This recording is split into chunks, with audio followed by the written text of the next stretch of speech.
When I was in high school, I had a couple of close friends, Jason and Brian.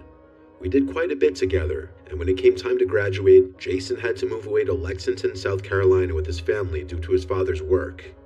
After we graduated and he had completed his move with his family, my friend Brian and I were invited to pay a visit for a weekend to his new house.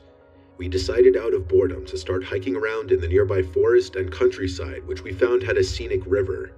It was a beautiful area and felt quite peaceful, but we ended up getting lost. We decided to keep following the river as we lost track of which direction was upstream or downstream, with no sounds of civilization anywhere we could hear. We quickly became concerned about finding a telephone to call Jason's mom or dad to get us from wherever we were, even though there was no paved road or street that we could find nearby. As we kept following the river, we came to this old church-looking building made of really old red bricks with a dirt parking lot and a dirt road leading up to it. It was very encroached with growth and bushes. We decided to go inside and see if there were people, and maybe ask to use their telephone and get the address for this location. We noticed there were a few old cars which looked to be 70s or 80s, possibly Novas, 4 of them. Very dirty and rusted in this dirt parking lot with flat or missing tires. They were all white colored, or used to be, and parked in a row side by side. As we got closer, we heard gospel music sounds and some singing inside the church. We were relieved that there were people, so we went into the church, which appeared to be rather old and dilapidated. We peeked past the main doors to the hall and saw what I estimated was a couple dozen people dressed as nicely as they could, though they clearly were poor. When we went inside, the old white-haired woman wearing horn-rimmed glasses who was playing the church piano stopped playing, and she looked at us with no expression on her face.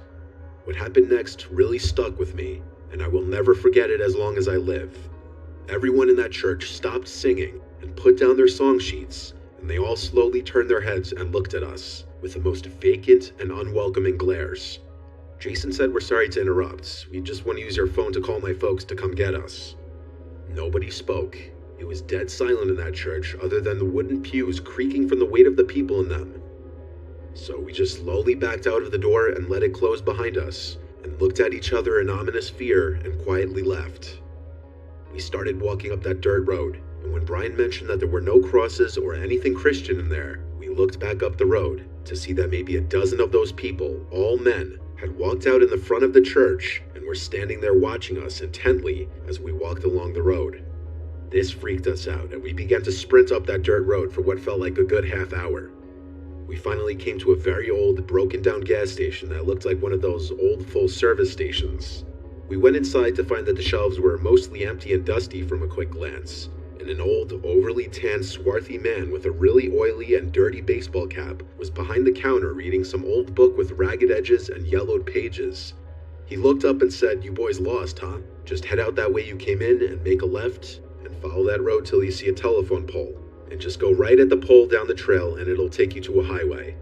We thanked the man and left quickly, and as we walked down the road to the telephone pole the man told us about, again looked back, and the old man was out in front of the gas station with his arms folded, just staring at us with a rotten-toothed grin on his face. We got to the pole, made the right, and followed that trail to the nearest highway, after about a good half hour of walking in the twilight. It had just gotten dark as we got to the highway, and we tried to wave down a few people passing by, but nobody stopped. Thankfully, a police officer saw us and pulled over to help us. We told him we were lost and gave him Jason's address, to which he whistled and said we really were lost. It took about 30 minutes for that officer to drive us back to Jason's, and during the chit-chat, he told us we needed to be careful out in those woods, as there are some crazy witch folks in it.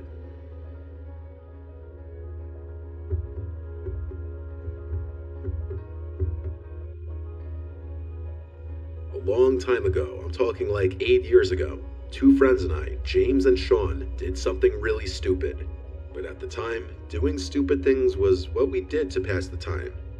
We're not really friends with James anymore, but Sean and I still talk often, and so oftentimes we'll talk with each other about this story. We were 19 years old. We lived in Bumfuck, New Jersey. Lots of vacant houses in our old town. And atop a hilly road not far from our houses was an abandoned church. Locals knew about the church. It was on a closed-off road, and it had been abandoned for many years. I'm not sure if it's still standing or what the current state of it is, as I live in Florida now. But James, Sean, and I, being the troublemaking thrill seekers we were, came up with this genius plan of bringing a Ouija board to the church late one night. This was October, so I guess we were doing it in honor of spooky season. Sean had the Ouija board in his closet, so he brought it. I drove the three of us, so I first picked up James, then Sean, and we just drove straight towards the church. Since the road up the hill to the church was literally blocked off, we had to park on the side of the road and walk from there. We followed the road up the hill to the church, using one flashlight at first, so as not to overdo it and draw any possible attention. But once we were atop the hill, we pretty much all three of us turned on our flashlights. The church was surrounded by woods in basically all directions, and had a gravel parking lot alongside it. The church had been broken into a million times before, and was littered with graffiti, so the big front door was already ajar. Two of us had to work together to pull it open because it scraped on the floor though. Once inside, we naturally just looked around the place with our flashlights to make sure no one else was in there. It was definitely creepy being in that place at night. Sean set up the Ouija board. Then he pulled out these 3 candles from his backpack as well, and he laughed and said it would add to the experience. He placed the 3 candles in a triangle formation around the board, and as they were all lit, we turned off our flashlights. Now the only light in the whole place was from the candles, creating a much more eerie and uncomfortable vibe. We really couldn't see more than maybe 6 feet in all directions, so we began playing with the Ouija board. Sean was doing most of the talking. At this point, I can't remember exactly what he said, but he definitely opened with "is anybody there?" and the typical cliche Ouija board questions. The planchette started to move and we started to laugh. I knew it was one of them doing it. I feel like it's not possible to play with a Ouija board with your friends without someone jokingly moving around the planchette. We went along with it though, and whoever was moving it spelled out a few words. As this was going on though, we heard a weird crack type sound come from the altar of the church. Best way I could describe it is it sounded like a big piece of wood cracking in half. It was loud and it sounded like it was done by someone. We all jumped in reaction and hurried to shine our phone's flashlights in the direction of the altar. There was no one there as far as we could see. I think both of them were just as freaked out as I was after that. But the place was old and falling apart, so some weird noises here and there didn't seem that crazy, and so we kept going. We all took turns asking the board questions, but the planchette was no longer moving. I think because that crack sound freaked all 3 of us out, and now we were taking it more seriously. This went on for some time, until another sound from the altar area broke the silence again. But before we even had time to shine our lights over there again, something landed on the Ouija board, causing all of us to jump and scream. It was a rock about the size of a golf ball. All 3 of us just had our hands on the planchette 2 seconds ago, and there was no way any of us could have done that. We all 3 got up and ran back out of the church screaming, leaving the Ouija board and candles behind. We ran all the way down the hill and back to my car, and fearing we were being chased, we didn't stick around. It drove us all back to James's house, where we just sat in the car for a good half hour talking, wondering what exactly just happened. Sean is very religious and superstitious as well. He was confident we had reached a spirit of some kind. I don't really believe in any of that stuff. I believe there was someone else in the church with us, which I find to be equally terrifying. Sean went back to the church the next day with James to get his Ouija board back.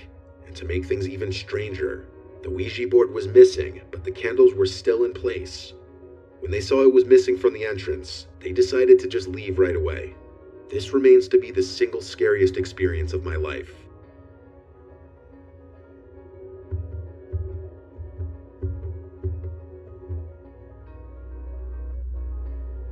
This happened in Warren County, Georgia, a very rural inland part of the state. I was with my girlfriend Marissa, and we were driving around checking out the area, seeing if it was somewhere we'd like to live. It was very quiet and spacious, which is what we wanted. We're both Roman Catholic. She likes to go to church a little more than I do, though. It was a weekday in the middle of the day and not much traffic at all.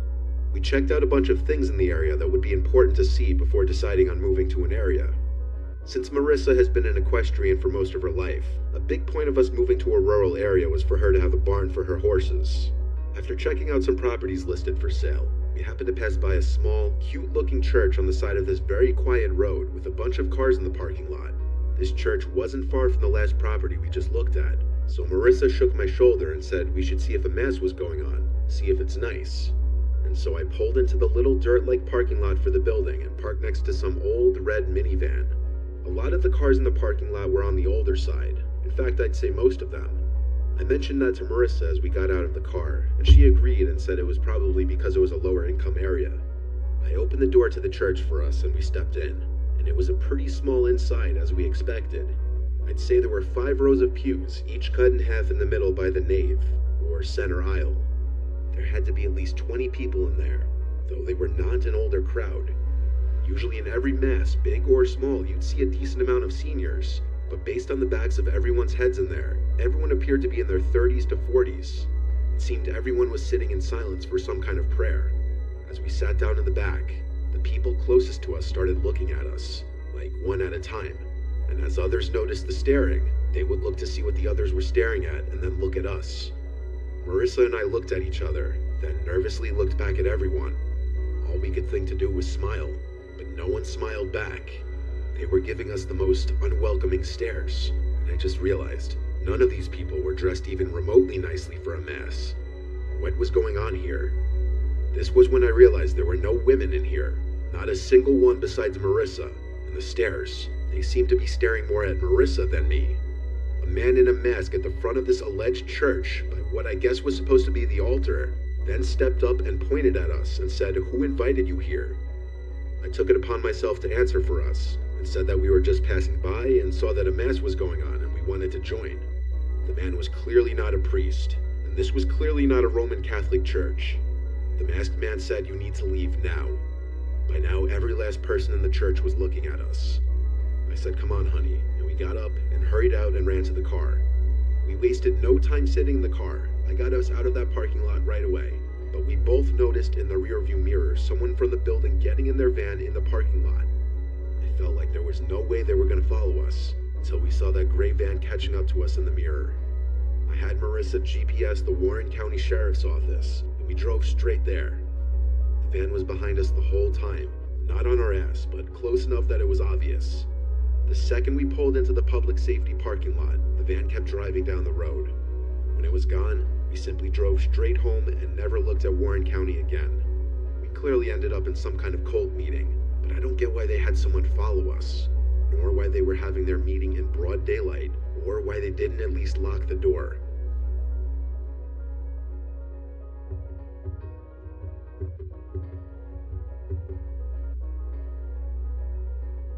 When I was a Cub Scout, we would always have our meetings somewhere in a Catholic elementary school, whether it was in the school gym or in one of the adjacent rooms. I was like 8 years old when this happened, and it was disturbing. But before I get into why I'm telling you that, let me start from the beginning. It started a few days earlier when I was at Mass with my mom and my brother like we'd go to every other week. We usually would be late, so we'd either sit in the back or stand by the doors if there were no seats. Today, we sat all the way in the back corner. My mom and then brother entered the pew first. I sat on the end.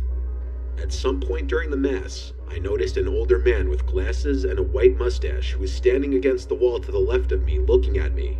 As I glanced over, he smiled, and I still remember vividly the stupid, creepy face that he made as he was trying to be funny.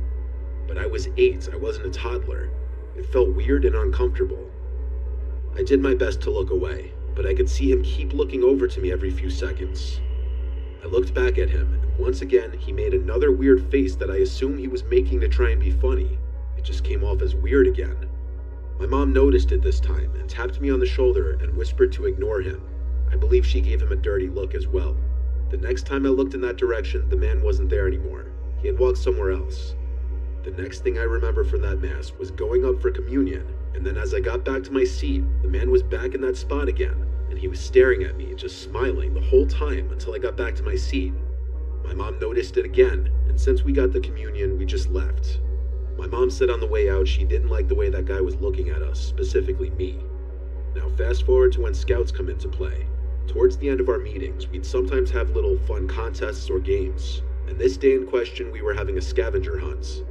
The items we were supposed to be finding all tied into the theme of scouting. I remember some of the objects on the list being a first aid kit, a rope, a flashlight, things of that nature. We were split into 2 teams, and we all had a copy of the list, and the team to find the most items would win. So we all split up. The play area ranged from the gym to the cafeteria to some of the adjacent rooms. I was running around rooms and tiny hallways I'd never even seen before, looking for any of the items I could find on the list. I wasn't having much luck. Eventually, I found myself in this very narrow hallway in the back section of the cafeteria by the kitchen. In this hallway was one of those ice cream fridges filled with ice pops. I looked inside the fridge for any of the items, nothing. But then I decided to be sneaky and take one of the ice cream pops. As I did, I heard a man's voice to the right of me. I looked over and saw that man from the church a few days earlier, walking over to me smiling. He said something like, "Don't let them see you taking that." He shut the fridge door and grabbed my hand and told me he had some better treats in the back where the kids aren't allowed. I broke my hand free from his grip and tried to walk away scared, and he grabbed my wrist this time, tightly. I turned to him and he went, "Shh, calm down." I yelled help, and he let go of me and said, "Stop it." I ran back to the gym and told the Cubmaster what happened. Thankfully, my Cubmaster was an actually nice, caring man, probably because he was a father himself, and he told my mom about it. I told my mom it was that same man from the church, and my Cubmaster would help my mom in reporting that man to the church. It turned out that that man worked for the church. I'm not sure what exactly he did, but he lived on the church grounds, which explained why he was there. What makes me sick, though, is that allegations came out against that man from an altar boy's parents, claiming he touched him inappropriately. The disgusting thing is, I can imagine what he was planning on attempting to do if I actually followed him to wherever he was trying to take me. I don't know if that man went to prison or what, but I know the church cut ties with him after this.